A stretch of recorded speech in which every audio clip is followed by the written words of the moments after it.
Thank you. When I was in 8th grade, my English teacher started every day by reading us a poem, because we all know that there's nothing that 8th graders enjoy more than listening to poetry in the morning. And most of the poems that he read to us were very deep, metaphoric reflections on life, the universe, and everything. And as a result, I remember practically none of them. In fact, there's really only one poem that to this day still stands out to me. And the poem is called Maybe That's Your Problem Too, by a man named James W. Hall. The poem, I want to quote just a little bit for you. It starts this way. All my problems, who knows, maybe everybody's problems, is due to the awful truth that I am Spider-Man. I was an 8th grade boy, this impressed me. It is written that way, by the way. I have long been fascinated by superheroes. Recently I looked at my baby book, and my mom had written that I love to pretend, and I especially like to be the Hulk, and Superman, and Batman. So superheroes have long fascinated me. The poem by James W. Hall goes on to talk about how difficult it is to be a superhero, how difficult it is to be Spider-Man. And if you think about all of the superhero movies that you have seen, and if you think about all of the comic books that you have read, even those you won't admit to, it is tough to be a superhero. It's a difficult thing. You have to face villains and save the world on the weekend and still go to work as your alter ego in the morning. And still pay bills. It's tough being a superhero. About 6 years ago, I had the opportunity to do an in-depth study of modern-day superhero stories. And specifically, I was looking at superhero stories that were told post 9/11. And it was really interesting as I studied this wide history of superhero stories, I realized it's never been easy to be a superhero. But today, it's a lot harder than it was. It has gotten progressively harder for superheroes over the last decade. Villains have gotten a lot more villainous. The damage that they cause is a lot grander scale. Superheroes lose more. The superheroes themselves are more flawed than they have been before. And I started looking at it, and really, it's not a surprise. It's not a surprise that superheroes are having a tougher time these days than they did 20 years ago. Think back on the last decade of what we have gone through as a people.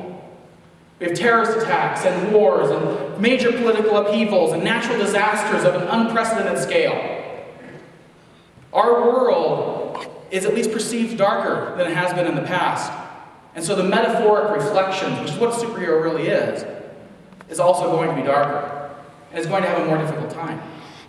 And I want to give you an example. I came across this idea about 10 years ago when I was driving home late one night. And as I was driving home late at night, I did what I often do when I'm driving home by myself late at night. I was thinking about movies. And that particular night, I was thinking about the very first Spider-Man movie, the one with Tobey Maguire. And I was wondering, what was it that made that movie so popular? What was it that made that movie last in the theaters for an unprecedented amount of time? Made it the fastest grossing movie of all time up to that day. It hit the 200 million mark faster than any other movie had ever hit before. And when it finally exited the theaters, several weeks and months later, it had already landed a place in the top 5 grossing movies up to that point. And so I wondered, what was it about Spider-Man that connected it so much to its audience that they went back again and again and they watched it so many times? And I thought about it. Was it the special effects? Was it the characters? Was it several other things, the storyline? And then I thought about the context of when the movie came out. Spider-Man was released in May of 2002. It was the first superhero movie released after 9/11. And I started looking at it, and I wondered, was there a connection? Is there any possible connection between 9/11 and Superman or Spider-Man's popularity? And so I went and I watched the movie again. And I'm the kind of nerd that actually took notes as I watched this movie. And I discovered some things that were fascinating. They were absolutely fascinating. The opening shot of the film, if you remember, right after the credits roll, it resolves into a spider's web. But the interesting thing about the spider's web is that right behind it, right back there, is an American flag. Now, the filmmakers almost undoubtedly put that flag there to let us know that we were in America. Let us know this isn't some generic street anywhere in the world, that this is an American setting. That's why the flag was there. But it's really interesting that they chose to put the American flag in the very opening shot. And I say it's interesting because the American flag appears in that movie exactly 2 times. And that's it. I've checked. It appears in the opening shot. And the second time it appears in that movie is in the closing one. The movie is figuratively framed between American flags. Now, why is that important? In May 2002, the political, or the upheaval of 9/11 was still going on. People were very patriotic. The flag was everywhere. If you think back to 9/11, what happened to the flag, it was literally everywhere. Scott McClellan, the press secretary of George Bush at the time, remembers driving back to Washington, D.C. from Florida the night of 9/11. And sometime between 2 and 3 o'clock in the morning, he remembers passing a semi-truck that had draped a huge American flag over the back. The flag was everywhere. It was hugely patriotic at the time. And the fact that this movie started and ended with an American flag is fascinating. And what's even more fascinating is that wasn't it. That wasn't the end of the similarities. That wasn't the end of the links between 9/11 and Spider-Man. In fact, when you start going through the movie and you start looking at the story is about a young, naive man who suddenly gains all this power. And what's the first thing he does with the power? Well, he's American, so he tries to make money. But then something happens. He has the opportunity to do good, but he selfishly steps aside. And the person he could have stopped commits a terrible atrocity and kills his uncle, someone very dear to him, an innocent person. And on that death, when his uncle dies and Peter Parker realizes what he did and how he could have stopped it, he makes a vow. He vows to conduct a war on those that cause fear. And he sets out and he winds up fighting terrorists.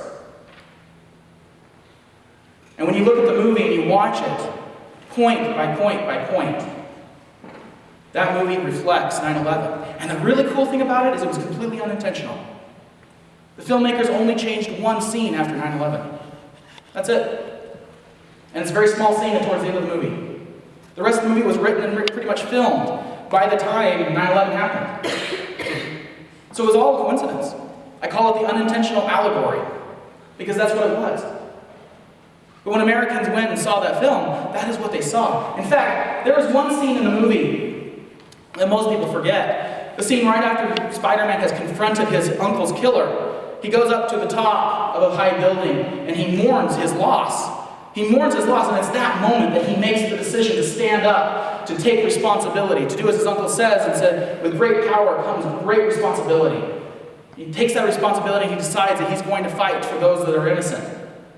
And as he does that, he's looking at the Twin Towers.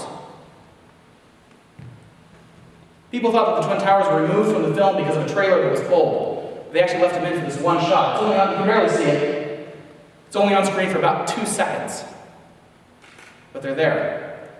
Sam Raimi actually deliberately said that they deliberately left this in the film because as Spider-Man mourned, they wanted him to figuratively mourn the loss that all Americans had suffered.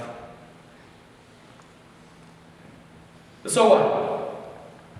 I mean, cool, right? No big deal. That's kind of cool. But what's the big deal? So Spider-Man neatly reflected the time period, and in my personal opinion, that helped fuel it, because people, when they went to see Spider-Man, they got to watch America go through that tragedy and come out triumphant in the end. But what's the big deal? Well, the interesting thing is that as superheroes have gone on throughout the last decade, since 9/11, the stories of superheroes have always been, to a large degree, metaphoric of the times that were going on. Captain America faced his own version of Watergate, and so on. But today, they are much more metaphoric than they ever have been in the past. They reflect our world a lot more than they ever did. Just some small examples, and these are from the movies. Superman Returns. It came out in 2006. Superman Returns actually follows the story of the Christian passion, point by point. It is such a deliberate retelling of the Christian passion that you can actually, there are scenes in that movie that are almost step-by-step reproductions of similar scenes in Mel Gibson's The Passion of the Christ. Why? Well, because Superman Returns came out in a time of major Christian, the Christian right was assuming a lot of power at the time, political power. And there was a lot of debate about the importance of religion. And Superman Returns asked, do we really need a Savior? Do we really need God? And in fact, Lois Lane, at one point in the movie, actually says, the world does not need a Savior, and neither do I. And then at the end, she comes around to a different idea. But it was a deliberate attempt to join the debate on religion. The Dark Knight, one of the biggest blockbusters of all time, addressed the Bush administration policies. It's about a hero who invades without jurisdiction. They point this out in the film. He does not have jurisdiction, but he goes and invades another country. It's about a hero who uses extreme interrogation techniques to find out information. It's about a hero who does warrantless wiretapping to find the bad guys. And it justifies that by saying, this is an extreme case, we have to do that in this case. The Dark Knight Rises continues the idea as a 1%er saves the 99%. The Avengers is about a group of people who can do nothing, who can get nothing done because all they do is bicker. Metaphors of Congress. Even Captain America: Winter Soldier, which is out in theaters today, I went and watched that movie and I was floored as the hero discovers that this super secret spy agency has been collecting more information and doing things that he doesn't feel are right. And so he releases that information to the internet. They are becoming so metaphoric it becomes almost blatant. Again, why? Why is that important? Why does that matter? The reason it matters is that heroes, superheroes, give us inspiration. They help us understand that as our world gets darker, that we can still overcome.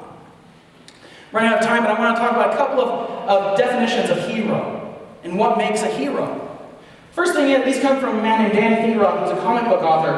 And he says, a hero is a standard to aspire to, as well as an individual to be admired. A hero embodies what we believe is the best in ourselves. And a hero does the right thing. And perhaps more important, knows what the right thing is. Now, it's hard for all of us to be a hero. It's hard for us to imagine what that's like. We're not Superman. We're not Spider-Man. We're not Captain America. But they show us that there's a better way. Superman stands for truth, justice, the American way, and all of that. Spider-Man teaches us that with great responsibility, or with great power comes great responsibility. Captain America reminds us that sometimes in our complicated world, we have to look at things in a little bit simpler, maybe in a little bit of an old-fashioned way sometimes, so that they're clearer. That we at least need to look at the pictures a little bit differently and stand by our values. Mike Alsford, a senior lecturer at the University of Greenwich, did a study on superheroes, or on heroes and villains, and he came to a very interesting conclusion that I particularly love. He said, to be heroic may mean nothing more than this then: to stand in the face of the status quo, in the face of an easy collapse into the madness of an increasingly chaotic world, and represent another way. And then he added, to be heroic does not mean possessing the ability to stand against the evils of the world, either well or successfully, but just that we are willing to stand. And that's what superheroes teach us. That even as things get so dark, even as our world seems to be crumbling around us, we can stand up. We can represent another way. It takes guts, it takes determination, and sometimes it takes some loss. But we can be heroic. So may we all be heroic, may we all be superheroes. Thank you.